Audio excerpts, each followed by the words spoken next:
Only on News 4 Jax. Corrine Brown sits down with the I-Team to discuss her defense at her upcoming federal corruption trial, what she had to say about discussions with prosecutors over a last-minute plea deal. Ain't no conversation. The conversation is drop all of the charges, clear my name.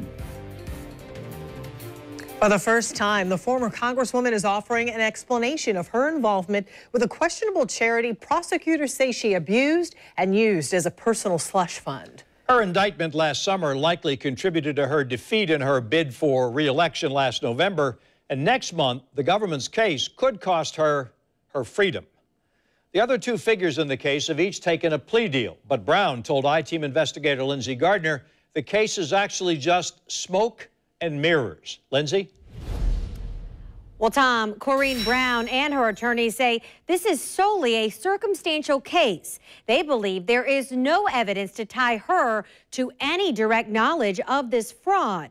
To convict her would mean you have to believe the testimony of her former chief of staff and his former lover.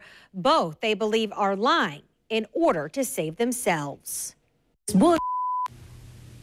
That's what it is. A BS. That's a better word. A defiant Corrine Brown is now all alone in her defense against the federal government, preparing to explain at trial how tens of thousands of dollars meant for a charity fraudulently went in and out of her bank accounts without her knowing. Never looked at my own transaction. Other people. Who handled your accounts? Ronnie.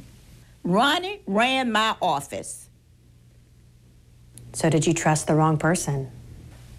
That hurts. It really does. Someone that you groom and love as a son.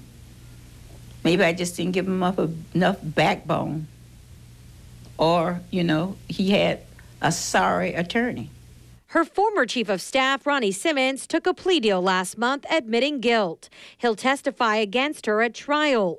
So will his former girlfriend, Carla Wiley. She was the director for the questionable nonprofit, the One Door for Education. And Wiley was the first to admit guilt to prosecutors. Was there ever a conspiracy among Ronnie Simmons, Carla Wiley, and you to establish this charity for fraudulent purposes, for a slush fund? Hey, I can't believe when I read that she said in her plea that she established a scholarship for her in her mother's name, and she was just doing it for whatever. Who would do that?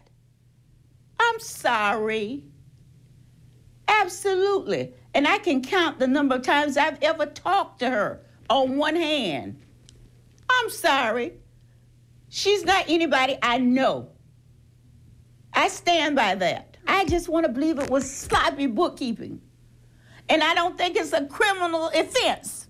One smoking gun laid out in the indictment, this flyer for a local golf tournament hosted by Brown with her official seal of office, and it said it was to benefit the One Door for Education. I hosted the outing. So what were you told about the money being raised for that event?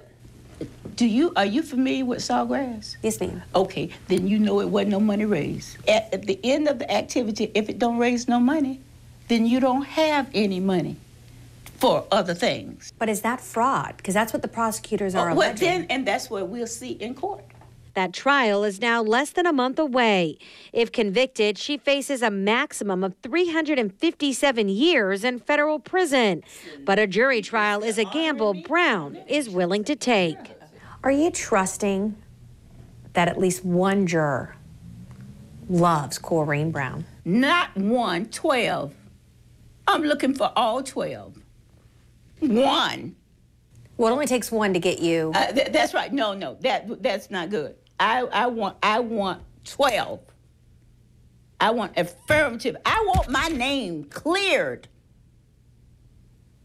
I didn't devote 34 years of my life to destroy my name. On my tombstone, it will not be felon. It will not be felon on my tombstone. Coming up, all new at 10 o'clock tonight, why Brown says prosecutors are coming after her specifically. Lindsay, as we saw in the case of Kelly Mathis, for example, even when a defendant is able to clear his or her name, the cost of defending yourself against criminal charges can be staggering. Did former Congresswoman Brown say how she's paying for this? She says she's going all in, Tom. She's willing to sell her beach house. She's dipping into her retirement from her career there on Capitol Hill. And also during our talk, she told me she is accepting donations to help pay for her legal fees, telling me that anyone who would donate even just $5 would be of help.